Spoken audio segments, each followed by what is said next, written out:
ಬಸವಣ್ಣವರ ಚೌಕಟ್ಟುಗಳನ್ನ ತಲೆ ಮೇಲೆ ಇಟ್ಟುಕೊಂಡು, ವಚನದ ಚೌಕಟ್ಟುಗಳನ್ನು ತಲೆ ಮೇಲೆ ಇಟ್ಟುಕೊಂಡು ಅವ್ರನ್ನ ಅಲ್ಲಿಂದ ಪಾದಯಾತ್ರೆ ಪ್ರಾರಂಭ ಆಗ್ತದೆ. ಎಲ್ಲಿಂದ? ಬಸವೇಶ್ವರ ಸರ್ಕಲ್ನಿಂದ ಪ್ರಾರಂಭ ಆಗ್ತದೆ. ಬಸವೇಶ್ವರ ರಥನೂ ಅದು ಕೂಡ ಇರ್ತದೆ. ಆ ರಥದ ಜೊತೆಗೆ, ಚೌಕಟ್ಟುಗಳ ಜೊತೆಗೆ, ಮೆರವಣಿಗೆಗಳ ಜೊತೆಗೆ ಪಾದಯಾತ್ರೆಯ ಮುಖಾಂತರ ಬಸವೇಶ್ವರ ಸರ್ಕಲ್ನಿಂದ ಗಂಜ ಕಲ್ಯಾಣ ಮಂಟಪದವರೆಗೆ ಬಂದು ಮುಗಿಸ್ತಕ್ಕಂತ ಕಾರ್ಯ ಅವತ್ತು ದಿವಸ ಮುಂಜಾನೆ ಇರ್ತದೆ. 5ನೇ ತಾರೀಕು ಮುಂಜಾನೆ 4,000 ಜನಕ್ಕಿಂತ ಹೆಚ್ಚು ಸೇರ್ಬೋದು ಅನ್ಕೊಂಡವ್ರು, ಅಷ್ಟೇ ಸೇರ್ಬೋದು, ಅನ್ಕೊಂಡಿಗಿಂತ ಜಾಸ್ತಿನೂ ಆಗ್ಬಹುದು. ಅಷ್ಟು ಜನ ಅಂದ್ರೂ ಸೇರ್ಬೋದು ಅಂತ ಅಪೇಕ್ಷೆ ಅದೇ. ಅದಕ್ಕೆ ಪ್ರತಿಯೊಂದು ಹಳ್ಳಿಗೆ ಕೂಡ ಪ್ರಚಾರ ಕಾರ್ಯಕ್ರಮ ಕಳಿಸಿದ್ದೇವೆ. ತಾಲೂಕಿನಿಂದಲೂ ಕಳ್ಸಕತ್ತೇವು, ಎಲ್ಲಾ ಕಡೆಗೂ ಬರ್ತಾ ಇದ್ದಾರೆ.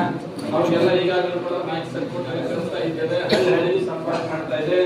ವಿಶೇಷವಾಗಿ ಬಸವ ಸಂಸ್ಕೃತಿಯ ಅಭಿಯಾನ ರಾಯಚೂರಿನಲ್ಲಿ ವಿಶೇಷ ಆಯ್ತು ಅಂತ ತಿಳ್ಕೊಂಡು ಹೇಳುವಾಗ ಇಡೀ ರಾಯಚೂರಿನ ಒಂದು ಕಿಮ್ಮತ್ತು ಬರುವಾಗ ಆ ಕಾರ್ಯಕ್ರಮದಲ್ಲಿ ಎಲ್ಲರೂ ಕೂಡ ಅದೇ ರೀತಿ ಭಾಗವಹಿಸೋಣ. ನೀವು ಪತ್ರಕರ್ತರು ಕೂಡ ಅದೇ ರೀತಿ ಒಳಗಡೆ ನೀವು ನಮ್ಗೆ ಶ್ರೇಯಸ್ಸನ್ನ ರಾಯಚೂರಿನ ತಂದು ಕೊಡಬೇಕಂತ ತಮ್ಮಲ್ಲಿ ಇದೇ ಮುಖಂಡರಿಂದ ಕೇಳಿದ್ದೇವೆ.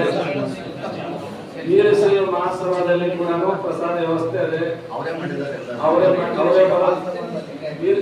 ಇಲ್ಲಿ ಮಾಡಿದ್ರೆ